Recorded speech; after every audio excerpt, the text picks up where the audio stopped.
E aí, gente, tudo beleza? Mais um podcast Pode Contar Tudo. E aí, como vocês estão? Beleza? Né? O intuito de trazer essa programação aqui no noroeste do estado de Mato Grosso, levando para todo o mundo onde tem alcance da internet, sempre trazendo aqueles bate-papo descontraído, diferenciado. Pode contar tudo no intuito, né, do entrevistado contar tudo, né? E a gente vai fazer o possível que ele conte tudo. Eu gostaria de agradecer a Webnet Internet, que patrocina esse canal. Para você que quer uma internet de altíssima qualidade, com aquele suporte que você necessita, a Webnet Internet sempre está à sua inteira disposição. Registrando aqui a Claudemíria, que cuida da parte técnica, né, que vai estar aí acompanhando esse podcast de hoje. Que hoje eu vou falar com uma pequena, grande pessoa. Ele que é bombeiro civil e está relacionado a tudo que é segurança, que a gente vai bater um papo aqui e falar sobre isso. Carlos Henrique, seja bem-vindo ao podcast, tudo bem? Tudo bem, obrigado pelo convite. E aí, como que você tá? Tudo bem, muito bem, inclusive. Por que o pessoal te chama tudo de Carlinho? Eu acho que é esse tamanho, né? Bem sugestivo o tamanho. E ele é instrutor. Imagina como você chega na sala de aula e fala, o que esse menino veio fazer aqui? Às vezes eu digo algumas aulas pro NEM, que é o novo ensino médio, e a galera me perde no meio dos meninos. É por isso que você deixa a barba? É. Pra falar assim, dar a cara mais de... Daí... Falar, sou homem, adulto e grande. Exato. Às vezes tem que tirar a barba por causa do trabalho, daí eu me perco, daí fica difícil achar mesmo. Né? Um aluno nunca tentou pegar você no colo pensando que você era um bebê. Aí isso não pode contar. Mas tá, a gente vai brincadeiras à parte, mas o Carlos, né, uma pessoa que sempre batalhou, né, sempre buscou conhecimento. Hoje ele está em várias atividades relacionadas à segurança. Eu achei assim propício, né, pra gente estar falando sobre segurança e sobre o bombeiro numa situação que o país está enfrentando. Sim. Né? É importante a gente abordar esse tema. Mas vamos falar primeiramente sobre você. Né? Não vou falar de você pequeno, que você é pequeno. Mas você, o relacionamento familiar, como é que é? Você vive com quem? Né? Como que é a sua família? Hoje a gente... Tô com a minha mãe aqui em Aripuanã, né? A minha irmã Sorraila tá em São Paulo. E eu também tenho a minha irmã Angelita que fica do lado. Então a gente tá todo mundo ali junto. Só sentindo falta da Sorraila mesmo, que tá lá em São Paulo. Mas hoje a gente tem ali uma interação boa, né? Tenho a minha sobrinha, Isabelle, que vive com a gente lá também. Eu acho que essa interação de morar do lado da irmã, eu acho que ajuda muito. Mas você é natural de onde mesmo? Eu sou de Nortelândia. Sou nascido em Nortelândia, que é próximo de Cuiabá. Só que eu vim pra cá em 2000. Então a gente... Vem pra cá pequeno. Vem pra cá pequeno. Eu digo pra galera que pergunta que eu sou beiradeiro. Sou aripuanense, beiradeiro. Bebi muita água desse rio aí, então já sou beiradeiro. Já. Então tudo que você sabe, você aprendeu por aqui. Por aqui. Tudo aqui em Aripuanã. Bacana. Beleza. E vamos falar sobre essa sua, não sei, não é obsessão, né? Sobre segurança. Você, tudo que é relacionado à segurança, né? Você tem interesse. Sim, sim. Primeiramente, sobre essa questão de escolher a profissão de bombeiro civil. Qual que foi a ideia? Isso aconteceu em 2017, né? A gente teve, meado ali de 2016, 2017, nós tivemos um pessoal que veio de Campo Novo para fornecer bombeiro civil em Aripuanã. Márcio, que fez ali a questão da formação. Eu achei muito interessante porque é uma área que eu gosto já desde a escola, a parte de biologia, a parte de corpo humano, mas no intuito de ajudar no sentido de primeiros socorros. Eu achei muito importante fazer o curso de bombeiro civil. Quando eu fiz o curso de bombeiro civil, eu estava muito voltado para a área de primeiros socorros. Só que quando chegou ali a parte de combate a incêndio, a parte de resgate em altura, espaço confinado, aí toda a parte de resgate, eu me identifiquei, eu achei muito viável essa parte, sabe? Gostei, me identifiquei na área. A gente treinou muito, acho que isso também ajudou. O treinamento foi 90% de prática, eu acho que isso ajudou bastante também. A gente perceber se é isso mesmo ou não que a gente queria, né? Eu particularmente gostei. É interessante que seria minha próxima pergunta sobre essa questão. Como que é o processo de formação, né? Para você se tornar um bombeiro civil, se houve algum curso de treinamento específico para essa área? Como funciona?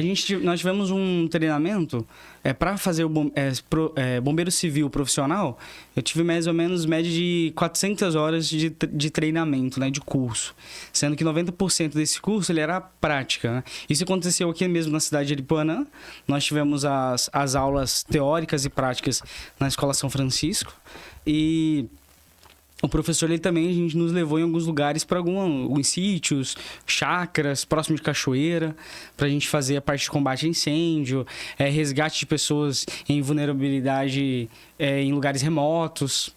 Então, nesse sentido, a gente fez bastante prática, aqui mesmo na cidade. Falando sobre bombeiro, a gente já cita o nome, bombeiro civil, porque Bombeiro tem civil. o bombeiro militar, Isso. que eu acho que você fosse fazer não ia passar, porque geralmente os bombeiros militares são todos caras forçudo, grandão. Inclusive, o último bombeiro militar, né, o último concurso, que foi aqui em Juína, tinha uma questão de altura. Sério? Eu particularmente nem fui fazer a prova, que provavelmente eu não passaria. Eu falei assim meio por cima, Não, só não. pra tirar uma ondinha, e é verdade. É mesmo. É frescura, né? Só porque tem que colocar com esse cara forte Tem lá, que ser né? alto, né? Hein, qual que é a diferença do bombeiro civil e o bombeiro militar? Ó, o bombeiro militar, ele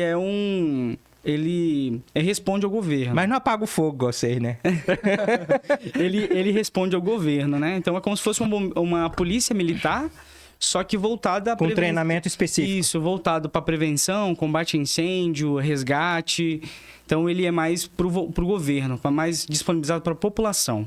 Já o bombeiro civil profissional, ele está voltado às empresas, né, particulares. Então, no caso, a gente teria ali atenderia as empresas privadas. Mas na formação, a metodologia é diferente. A metodologia é diferente, né? Se a gente for comparar a formação do bombeiro civil para o bombeiro militar, o bombeiro civil ele pega mais para a parte teórica, uma prática mais tranquila, diferente do bombeiro militar, que ele é uma parte mais técnica e os treinamentos são mais árduos, né? Porque ele vai também influenciar a questão da capacidade física do bombeiro militar, né? Diferente do bombeiro civil, que a gente acaba não tendo tanta essa restrição. Por mais que seja muito importante. Mas o bombeiro civil ele é autônomo ou ele tem espaço, tem mercado de trabalho? Tem mercado também. Tem mercado. Só que ele também pode ser autônomo, né? A gente tem alguns... pode, por exemplo, praticar algum serviço de consultoria, de assessoria, né? Isso de uma forma mais autônoma. Mas também a gente consegue trabalhar na rede privada, né? A gente pega aí a parte de empresas de grande porte já precisa ter um número de bombeiro civil. Quando vem aquele pessoal do bombeiro aí, eles convocam vocês para suporte ou não? Como é que é? Para brigadas? Brigadista. Hoje nós temos, inclusive na cidade de Aripuanã, nós temos uma brigada que combate o incêndio nesse período seco do ano, né? Mas isso é uma empresa que é contratada, né, que fornece esses bombeiros civis. Então, ele é uma empresa que faz esse serviço, mas com a contratação do bombeiro civil. Daí isso não é voluntário hoje, né? Hoje isso é remunerado. Isso é importante que você valorize o profissional da área de bombeiro civil. Mas assim, como que você avalia essa condição de trabalho de segurança dos bombeiros civis no Brasil? Assim, existe um... Hoje nós temos alguns órgãos, não, eu digo algumas sociedades que acabam cuidando, questão de valores, questão da segurança em si dos bombeiros civis. Algumas associações entre os bombeiros que acabam cuidando dessa parte. Como, por exemplo, um ganho muito importante do bombeiro civil foi relacionado aí ao piso salarial, né? A gente teve um piso salarial, isso é muito importante para o bombeiro civil. Você como especialista, a gente vai falar especialista em primeiros socorros, qual a importância das pessoas conhecer a prática e medidas, né, de primeiros socorros? Hoje a gente dá muito treinamento de primeiros socorros, geralmente para pessoas de empresas, pessoas que, né, vão estar numa área de risco. Só que o primeiros socorros em si, inclusive eu já dei algumas aulas em escolas falando sobre combate a incêndio, primeiros socorros, mas é importante porque a gente está sujeito em todo momento, não só em uma empresa. A gente está sujeito num acidente de trânsito, um acidente doméstico. Hoje nós temos rotina cotidiana. Né? Hoje nós temos um grande número de acidentes domésticos. Então, conhecer, saber do primeiro socorro, do que fazer para dar apoio, suporte para aquela pessoa é muito importante. Eu gostaria que você desse um conselho para as pessoas que estão pensando assim, eu achei legal. Qual que é a vantagem, qual que é a desvantagem de você seguir a carreira que você está seguindo? A área de bombeiro civil é uma área muito linda. Eu gosto de falar isso porque eu acho muito importante a gente ter uma pessoa disponível ali para cuidar da integridade física das pessoas em uma situação difícil, né? Então, eu particularmente me identifiquei muito. Eu acredito que quem tem interesse em ajudar pessoas que não tem problema com sangue, por exemplo, é importante fazer um curso, fazer um treinamento, não só para trabalhar, porque é uma área muito linda, é uma área que hoje na cidade de Aripuanã tem uma remuneração um tanto adequada para a condição. E eu acredito sim que a pessoa treinando, fazendo curso, aprendendo as práticas de primeiros socorros, é importante não só para ela, mas para as pessoas que estão à volta dela, família, amigos. Então é importante isso. Interessante. Além então de você ser bombeiro civil, você também é formado em técnica de segurança de trabalho. Exato. Tenho um conhecimento de que realmente é um curso bastante teórico também, sim, né? Sim. E qual que é o processo de formação para você ser um técnico de...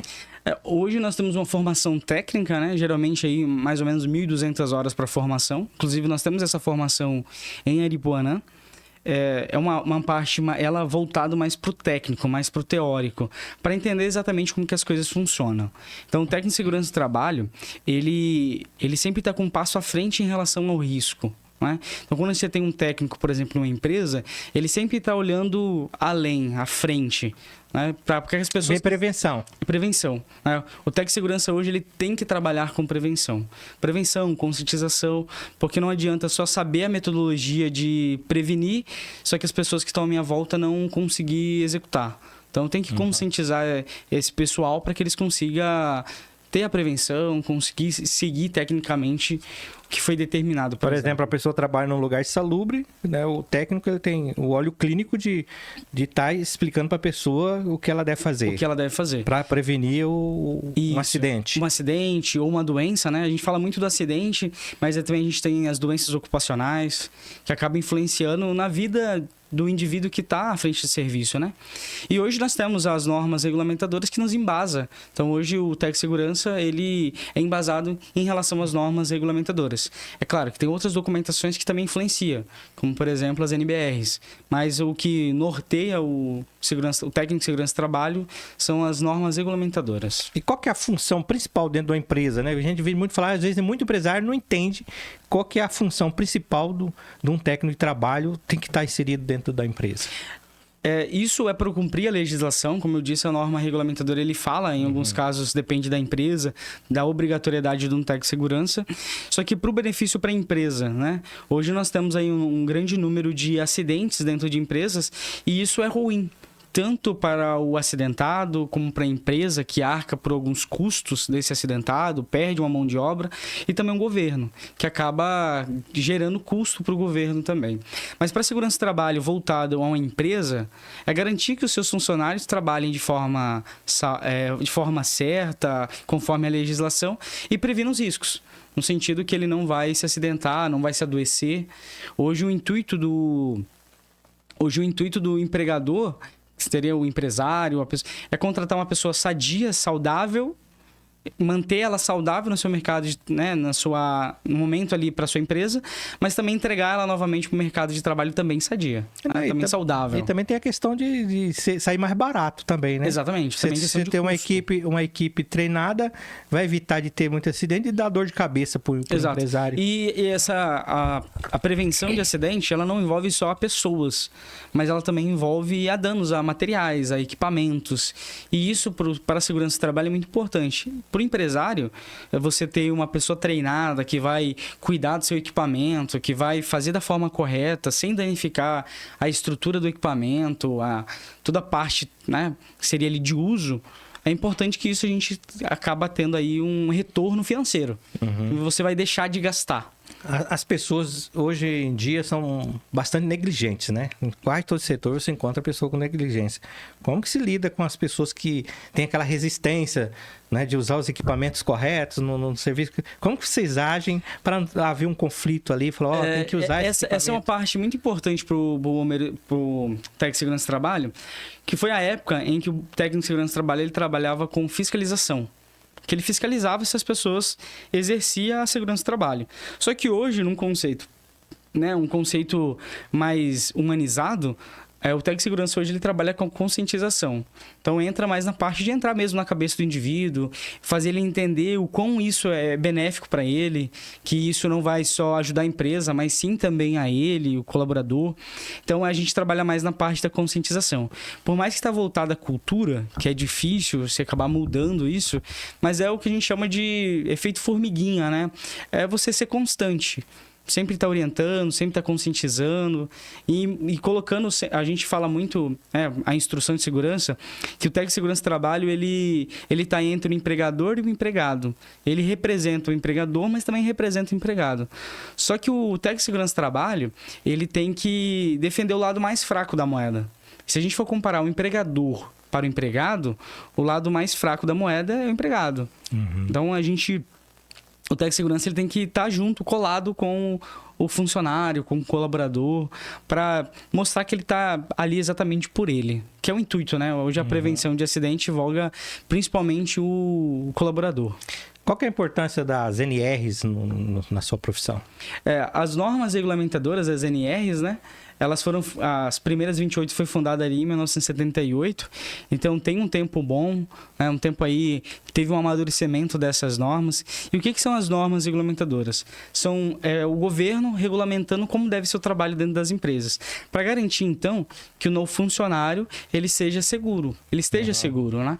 Porque se a gente for comparar sem a legislação, sem a obrigatoriedade, nós teríamos também a negligência partindo do empregador. E isso infringe diretamente o empregado. Uhum. Existe alguma NR que você considera assim, especialmente desafiadora, né, para implementar? E por quê? A NR15. Que a NR15 ela vai falar de insalubridade. Ela tem aí vários anexos, né, que vai dar uma diretriz sobre limite de tolerância. Por exemplo, a gente vai ter, dentro da NR15, vai falar sobre ruído. Daí você tem que fazer os cálculos, identificar se aquela área tem ruído, não tem ruído, se isso é danoso pro funcionário. Então, ela seria uma NR mais técnica, uma NR mais... Digo no sentido de... mais complicada para se aplicar, né? Porque você gera recurso, pessoas, e ainda tem a questão de influenciar o colaborador não precisar da NR15. Quando a gente vê alguém falando que recebe insalubridade, às vezes a pessoa acha que isso é bom. Não, eu ganho 40% em cima do salário mínimo, é R$400, 400 e pouco no mês. Só que pra gente ganhar insalubridade, significa que eu tô trabalhando além do que o meu corpo suporta. Então é como se a gente estivesse negociando... Não é vantagem. Como se pagando pelo risco. Isso, é como se a gente estivesse negociando a saúde por 400 e poucos reais. Então, que pode refletir lá na frente negativamente, né? Exatamente. Porque esse 40% em cima do salário mínimo, o governo entende que a pessoa ele guardaria esse valor, porque se caso ela ficasse doente, ela usaria. Mas é o que não acontece. E qual que é a importância aí de capacitar colaboradores sobre o uso correto dos equipamentos de proteção individual, que é os EPIs. Os EPIs. Hoje nós temos uma NR específica para isso, que é a NR6. Ela vai falar exatamente sobre como que deve ser a gestão dos EPIs dentro da empresa, né? Que hoje, por exemplo, a obrigatoriedade de fornecer os EPIs adequados, de você não cobrar do empregado, do colaborador, quem deve fornecer é o patrão, é o empregado, o empregador, perdão. É aquele que tem ali o maior recurso. Então, ele deve fornecer de forma adequada, só que não só fornecer de forma aleatória. Deve ser treinado as pessoas a utilizar, saber a importância de um EPI. Hoje nós temos aí um exemplo muito grande, nós temos um número muito grande de acidentes com as mãos. Alguns pontos pela própria máquina, o equipamento inadequado, só que em alguns casos pela falta do uso de EPI, pela falta da proteção das mãos. Um outro número muito gritante em relação à segurança do trabalho é a questão do ruído. Muitas pessoas trabalham em indústria, onde tem muito ruído, e se não usar adequadamente o protetor auricular, né, que protege a nossa audição, a gente vai ter uma perca, e é literalmente perca, não tem retorno, né? A gente não consegue voltar a ouvir novamente. É o meu trabalho, assim.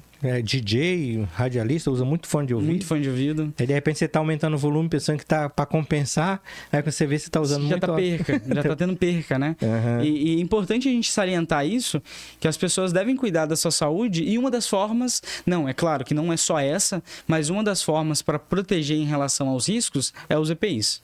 Né? É claro que dentro dele é a última camada é o EPI. A última medida é o EPI. A primeira a gente tem, né, outras coisas. O coletivo, a gente previne primeiro, deixa o ambiente adequado. Pensar aí que dentro de uma sala tem um ruído alto. Antes de eu colocar o EPI, eu tenho que sanar, ver se eu consigo encrausular aquele ruído, ver se eu consigo tirar aquela máquina daquele local ou tirar o colaborador. E só por último é o uso do EPI. Então o EPI ele é a última camada de proteção. É interessante essa colocação aí. É referente ao trabalho, das ações de vocês, de segurança do trabalho, o que ela contribui numa imagem positiva, né? Uma imagem de reputação da empresa. Hoje, né, quando a gente fala da indústria, se a gente for levar em consideração, por exemplo, a primeira revolução industrial, o que eles visavam? Eles visavam velocidade de produção e qualidade. Né? Nem tanta qualidade, é mais questão de produção mesmo. Hoje, as empresas ela vendem o seu produto, só que tudo o que está por trás daquele produto ele acarreta valores. Se eu tenho uma empresa hoje que ela tem um produto de qualidade, entrega no prazo, mas para chegar aquele produto teve vários acidentes, vários impactos ambientais, impacta diretamente no valor do produto. Hoje a gente vê isso na internet, né?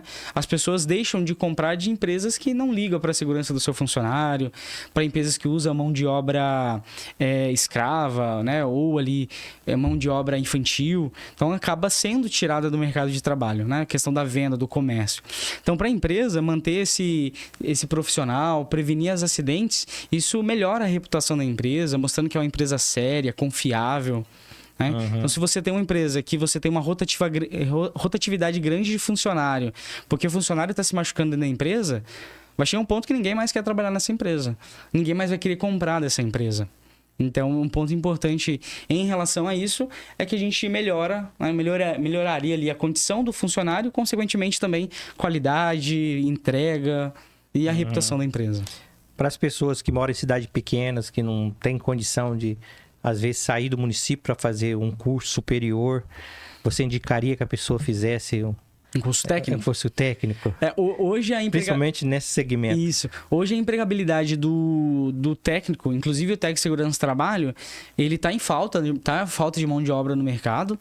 A gente tem aí muita oportunidade, né, para entrar nesse ramo de trabalho. Inclusive, várias oportunidades não só presenciais, mas também de serviços remotos, serviços aí via aparelhos celulares e assim por diante. Então, o técnico de segurança do trabalho hoje, eu recomendaria sim a pessoa que quer se ingressar na indústria. É uma área, inclusive, que tem uma empregabilidade grande, não é uma área fácil. E a remuneração também é atrativa, né? A remuneração é atrativa, né? Se a gente for comparar em relação a outros técnicos. Não é uma área fácil, né? A gente fala muito, tem muita aí a questão, tem pessoas formando hoje em Aripuanã em segurança do trabalho e a gente já deixa bem claro logo de início, não é uma atividade fácil. A gente tem que trabalhar com pessoas, conscientizar pessoas. Como a gente conversou no começo, é difícil, não é fácil, a gente precisa estudar muito, mas é uma área que compensa. Eu, particularmente, iniciei a média aí de 2 anos atrás na área de segurança do trabalho e me identifiquei muito.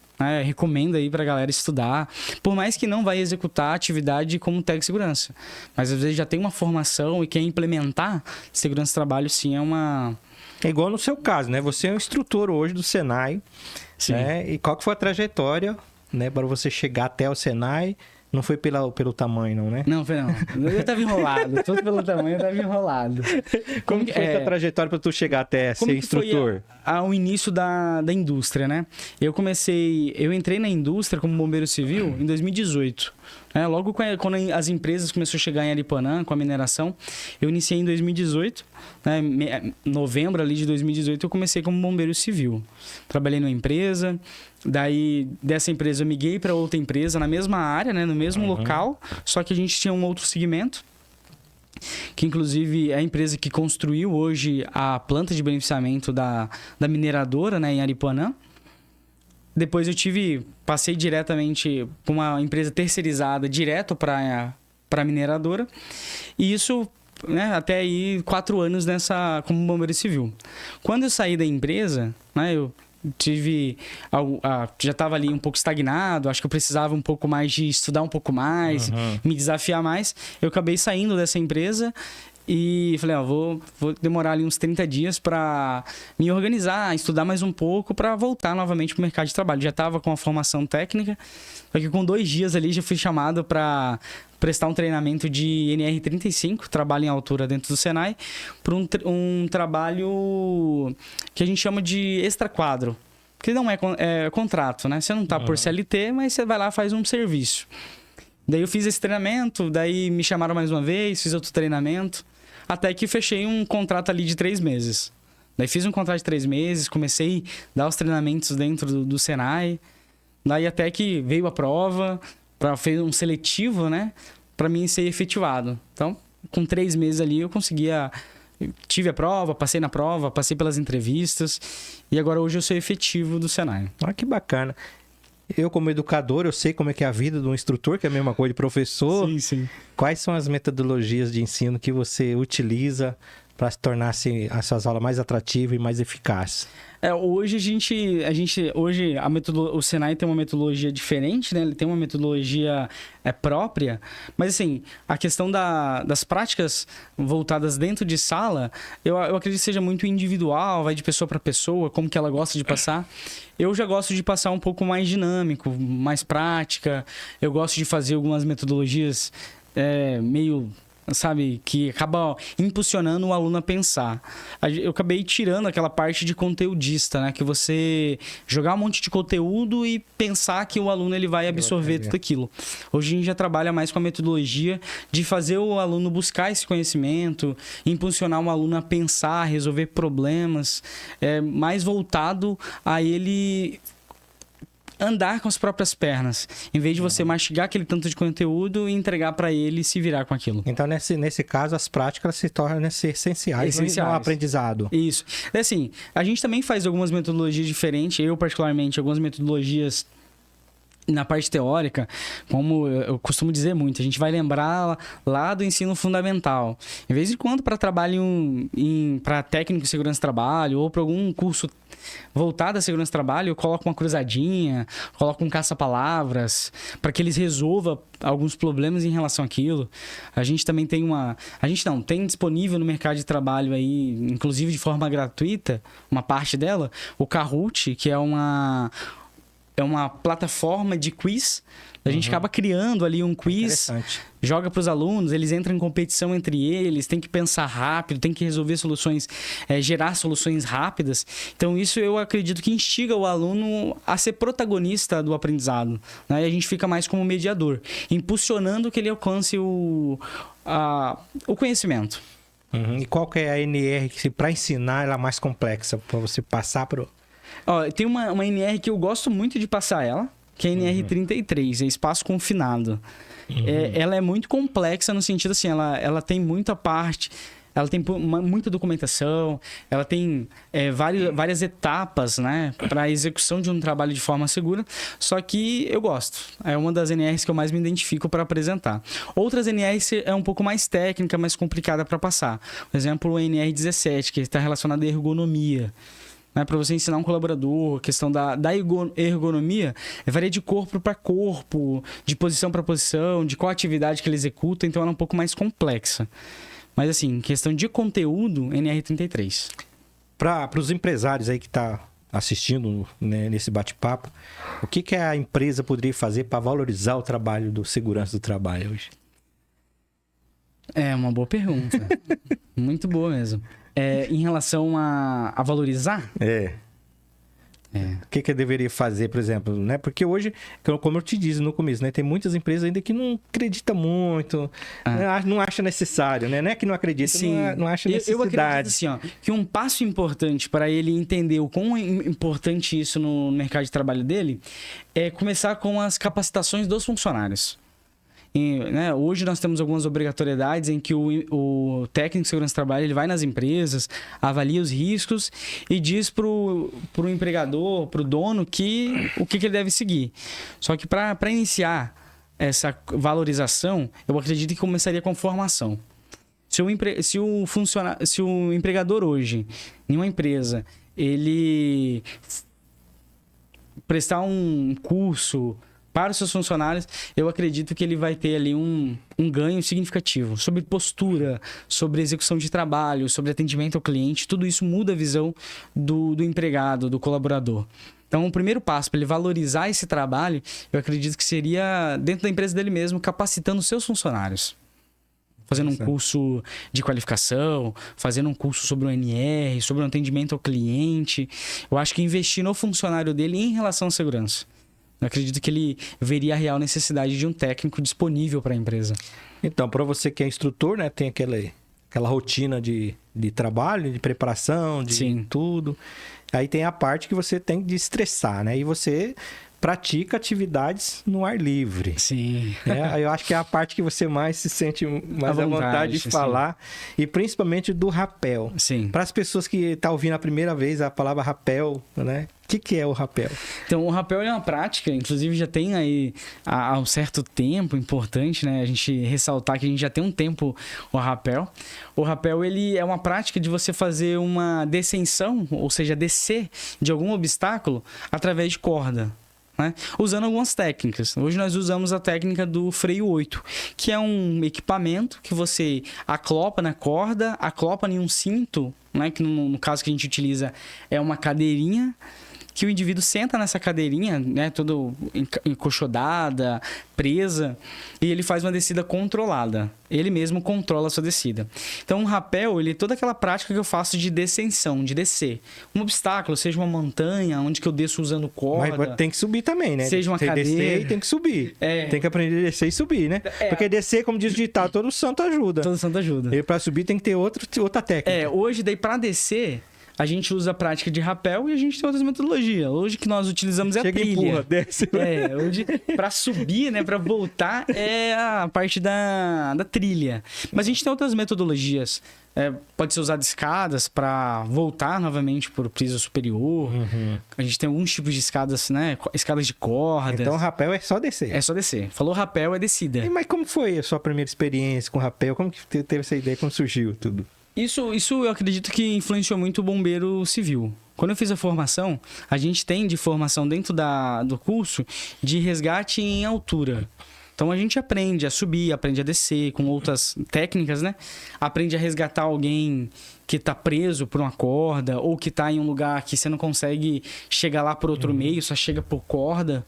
Então a gente aprendeu isso, então acredito que isso influenciou na prática.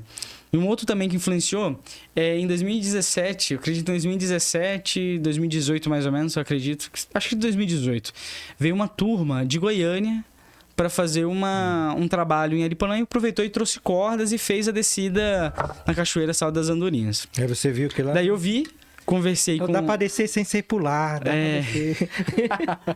Verdade. Daí eu conversei com ele me informou como que era. Eu já tinha o treinamento de resgate, então eu já conhecia o sistema de descer, também conhecia as técnicas de subir, só que naquela prática ele estava usando apenas a descida.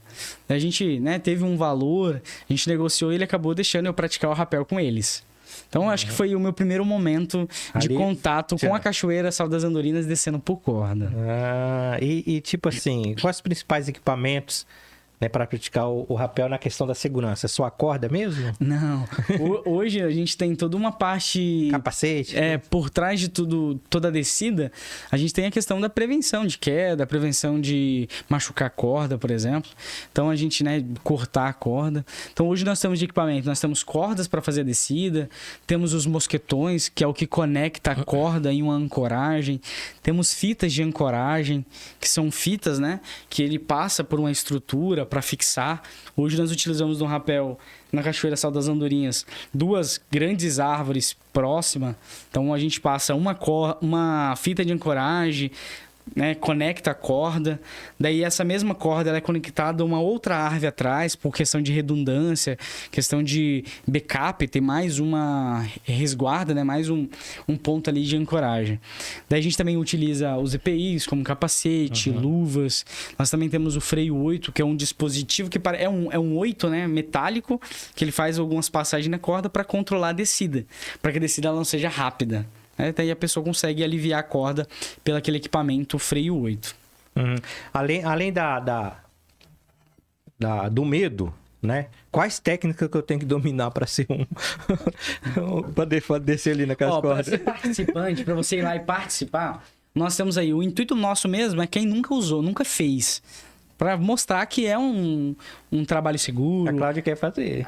Não. Eu vou levar a Cláudia lá. Leva lá, Zé Gomes. Pra gente descer ela lá de cabeça pra baixo. Tem uns caras que descem de cabeça. Desce de cabeça pra baixo. A gente tem a nossa equipe, de vez em quando a galera, antes de descer, faz uma graça pra mostrar pro pessoal o quanto é seguro, faz uma descida ali de cabeça pra baixo. Mas assim, em relação à descida, pra quem nunca desceu, nós temos uma prática, um treinamento antes, né? Ali uma instrução, como que usa o sistema. E quem faz a descida, o controle de descida, é o próprio participante. A gente mostra a técnica de utilizar essa descida. Só que assim, a segurança dele não fica na mão do participante. Fica na mão da equipe. Então ele mesmo controla a descida, mas se por algum motivo deu cãibra na mão, cansou, a própria equipe consegue fazer um ataque de nervos. De nervos, travou. Dali, travou. Daí a gente tem. Assim, vamos resgatar agora. Daí a gente tem assim: se ele soltou a corda, tá livre na corda, a gente consegue fazer a descida sem ter que acessar até ele.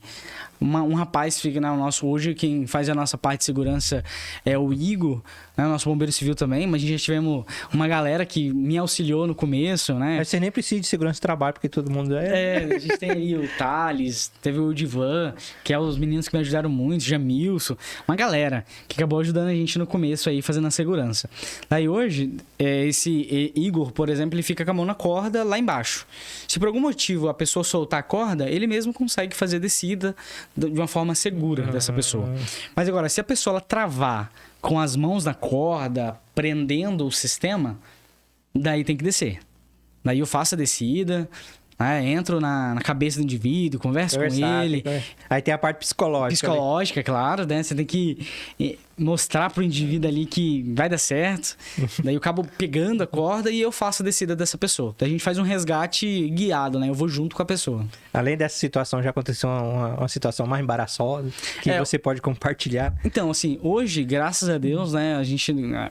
todas as práticas de rapel que a gente tá aí desde 2019, 2020, a gente começou a fazer alguma coisa, a gente começou a fomentar esse trabalho.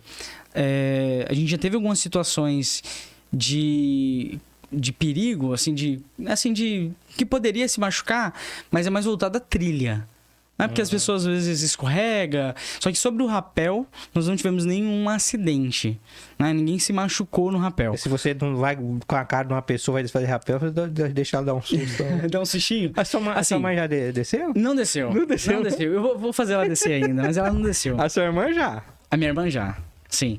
Assim, uma outra situação que a gente teve, né? Inclusive, já foram 2 situações que a gente teve. O contato do aparelho com o cabelo. Né? 2 moças foram descer, uma já mais no começo, fazia parte da equipe. Você não amarrava a corda no cabelo, não? Quando ela foi descer, o sistema, o aparelho, o cabelo dela engatou com corda, né? Então, assim, deu uma certa situação. O primeiro caso foi bem leve, pegou só um pouco do cabelo, já saiu. Só que o segundo caso a gente teve que descer, fazer... Cortar o cabelo, não? Teve a tirada. Não precisei cortar o cabelo. Mas a moça, né, que tava com a gente, ela teve ali todo o respaldo, a gente ajudou ela na tirada do equipamento e eu fiz a descida dela depois. É claro que nesse período ela sentiu um pouco de puxão do cabelo, né, teve algum pouco de dor de cabeça. Mas isso é bem raro, né? Só faltou um descuido de amarrar bem esse cabelo. Isso mesmo. Daí nesse caso, a pessoa estava um pouco nervosa, né? Não colocando a culpa nela, que a gente entende a situação. Tava próximo um pouco do aparelho, acabou puxando alguns cabelos e conectou, ficou grudado mesmo. Daí eu tive que fazer a descida, parei ela em um ponto estratégico, tiramos todo o cabelo, não precisou cortar, mas quebrou um pouco do cabelo. Mas é claro, a equipe hoje, por exemplo, a HS Vertical, que é a nossa empresa de rapel, ela trabalha com seguro. Né? Então, se por algum motivo precisasse ir ao médico, precisasse usar algum tipo de medicação... Fazer um implante no cabelo, fazer um mega hair... Teria ali o respaldo do nosso seguro, né? Toda a prática de rapel hoje em Aripuanã, ele é seguida de um seguro. Seguro de aventura. E como que esse esporte impactou, assim, na sua vida pessoal, relacionado a encarar desafios? Assim? Muito, muito mesmo. Ó. Por exemplo, no começo... a gente tinha uma certa dificuldade porque as pessoas tinham medo, né? Nunca viu isso em Aripuanã. Daí você chegava lá, tinha um menino lá de 1,64 m, 1,65 m ali, falando sobre rapel, sem barba. Na época não usava barba, porque eu trabalhava na empresa. Daí não podia usar barba. Daí as pessoas ficavam um pouco de medo. Então, assim, o maior desafio nosso foi trazer essa pessoa, trazer a pessoa a confiança da equipe, do sistema. E isso trouxe também ali um desafio e a gente conseguiu vencer. A gente conseguiu conquistar as pessoas. Então, essa eu acredito que seja a parte que a gente mais sente, assim... fugiu até a palavra. Mas e você tem algum sonho, assim, tipo, algum projeto, um lugar específico, se você fala assim, ainda eu vou fazer rapel lá? Eu tenho muito a Pedra da Gávea, né? No Rio de Janeiro. Assim, eu já vi ali deve ser top. Chega ali uma descida muito alta, então eu acho assim. Tem uma outra descida que aconteceu em Minas Gerais, que é um rapel de 210 metros. Daí esse sim é uma aventura. Um dia eu vou conquistar. Vou conquistar aquela descida. Então você indicaria para pessoa que tem curiosidade, que gosta de aventura, o rapel é um atrativo que você Sim, indicaria? Eu indicaria. Assim, as pessoas têm...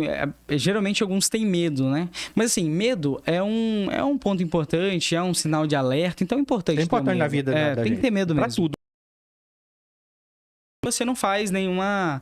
É confiança demais. Sim.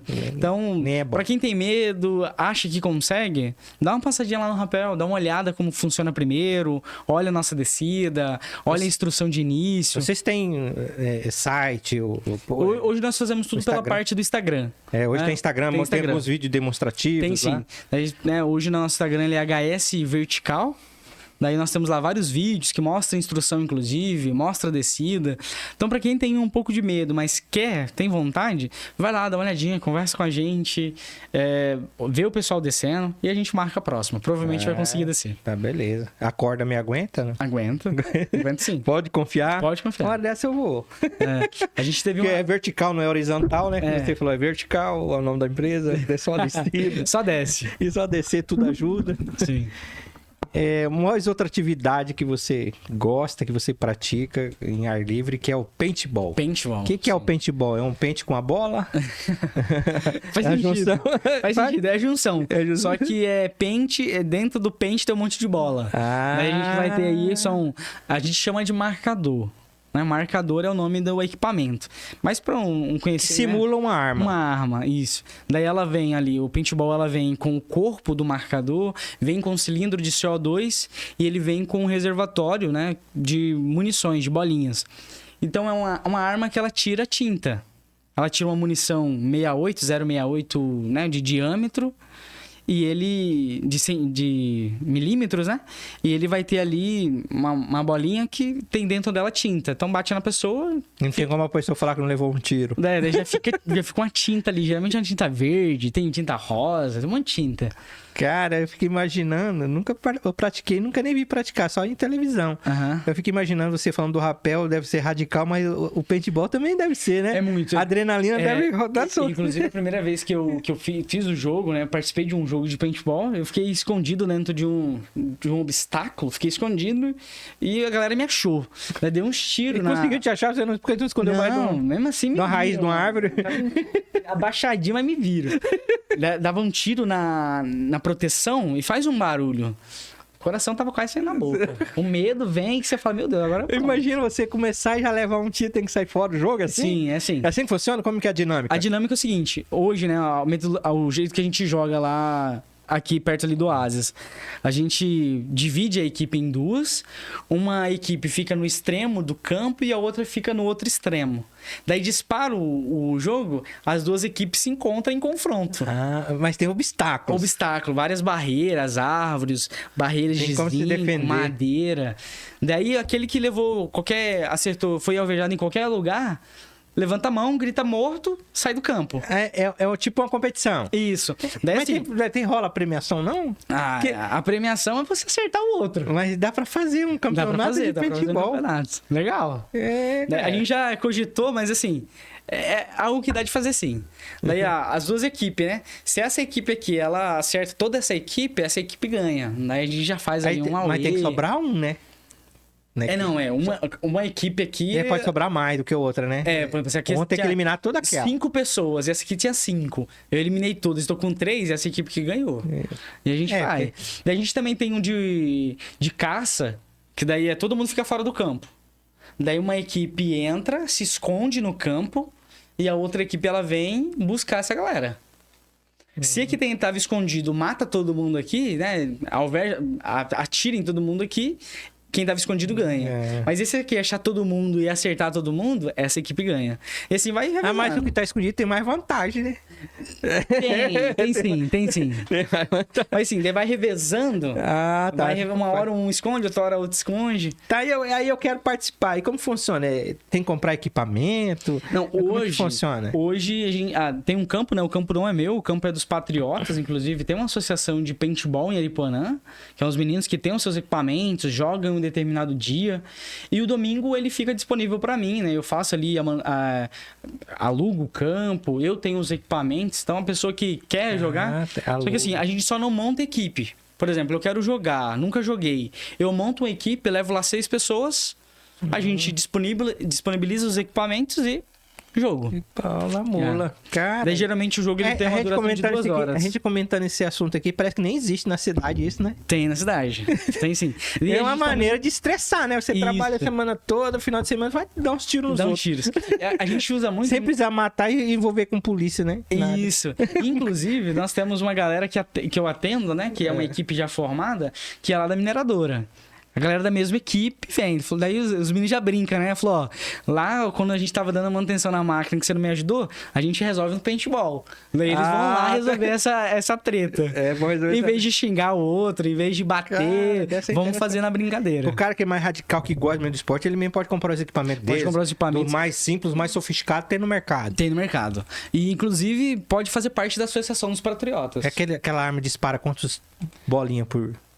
Daí varia do equipamento para equipamento. A gente vai ter equipamento que ele vai ter ali rajada, ele vai jogar 3 bolinhas ao mesmo tempo. Ele vai ter ali um aparelho, um dispositivo eletrônico dentro dele que ele vai fazer 30 disparos. E mira, tem não? Mira.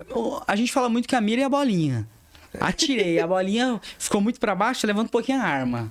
Porque a mira em si mesma ela não é tão precisa. Mas não tem um equipamento, será com mira? Tem um equipamento com a mira mais precisa. Mira laser. Isso, tem sim. Deve ter, né? Sim. É, um pouco mais caro, mas tem sim. Não, mas é o que eu tô falando, tem bolso pra... Tem dinheiro bolso, tem grana, né? Isso. E assim, ainda pode fazer parte dos Patriotas, né? É uma associação, inclusive os meninos têm os equipamentos, fazem o jogo entre eles. O valor, se a gente for comparar, é um valor bem... Eu não tenho exatamente o valor, mas eu lembro que é algo bem... Irrisório, sim. É bem só pra manutenção no campo, bem tranquilo mesmo.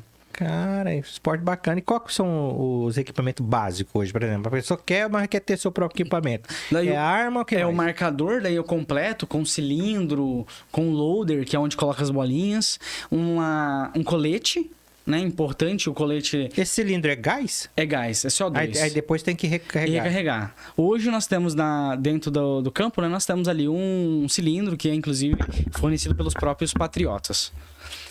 Daí o básico seria a máscara, né? Uma máscara do rosto, né? Isso, a máscara completa.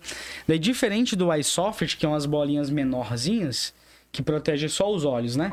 Esse a gente protege todo o rosto, porque como a munição ela é um pouco mais... maiorzinha, ela poderia machucar o seio da face, né? Que são esses ossos aqui mais frágeis. Isso se a gente não fazer um controle de distância, por exemplo. Então, por medida de prevenção, a gente usa a máscara facial completa. Mas numa disputa dessa, existe regra? Existe regra. A gente faz as regras internas por jogo ou por equipe. Por exemplo, tem equipe que eles já estão mais maduros, joga com a gente bastante tempo, eu acabo influenciando eles a fazer a regra deles. Por exemplo, vou fazer o jogo, mas eu não quero que qualquer parte do corpo eu tire alguém do jogo. eu quero colocar só, se acertar na parte da cabeça, da máscara e do colete.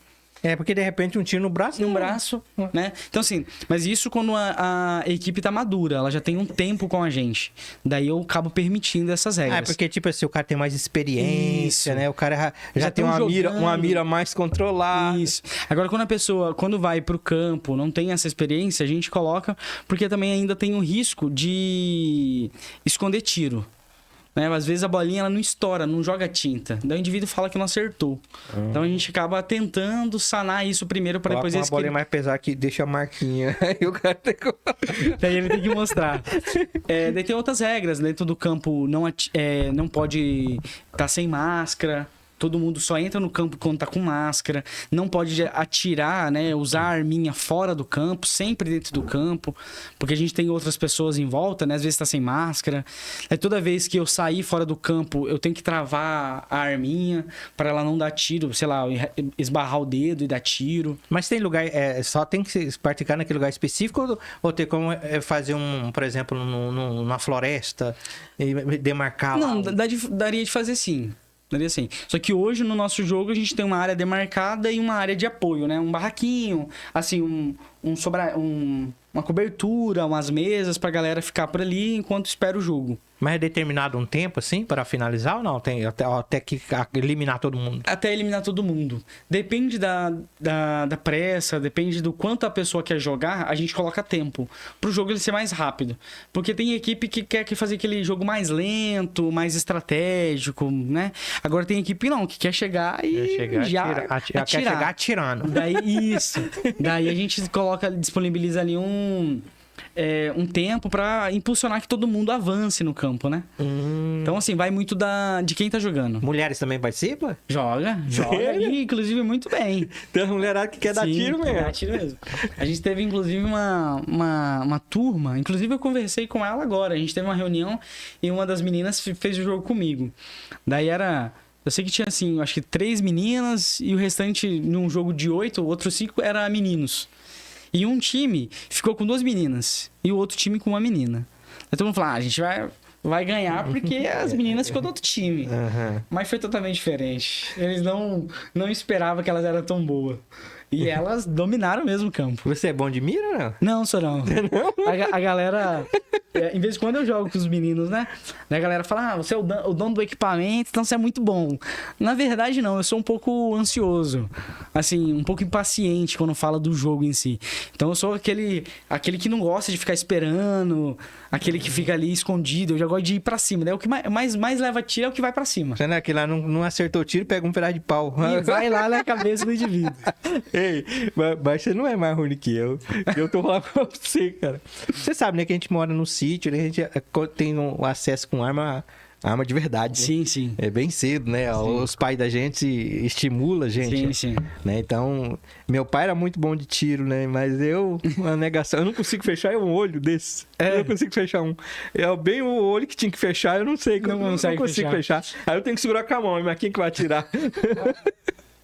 Atira com uma e vai com a outra. Eu vejo aqui, eu vou atirar. Sou ruim, já. Uma vez eu consegui acertar, mas com tiro. Distância. Eu tava um monte de gente atirando com aqueles tiros com como é que é? Umas balas. Essa é a soft. É, mas era de plástico ou era aquela metálica? É metálica. Ah, sim. E aí sim. Tava nós nos 4, 5 lá e eu atirei assim, acertei de primeira, mas não foi por causa... Porque eu quis, né? Foi uma principiante de primeiro... Eu fiz de conta que foi que era muito bom. Mas eu sou muito ruim mesmo. Sou ruim em arma qualquer arma, revólver, de qualquer uma. Sim. Tem que passar por um treinamento longo aí. É prática, né? Tem que praticar. Já pode começar a praticar lá no campo de futebol. Eu achei interessante, né? Pro pessoal que tá vendo aí, existe isso aqui na nossa região, na nossa cidade, né? O Carlos, o Carlinhos.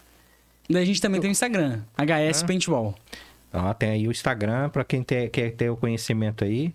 Nós falamos aqui com o Carlos Henrique. Tu é casado, solteiro, tico-tico no fubá? Como é que tá? Essa vida, o coração, solteiro. Como é que tá o coração?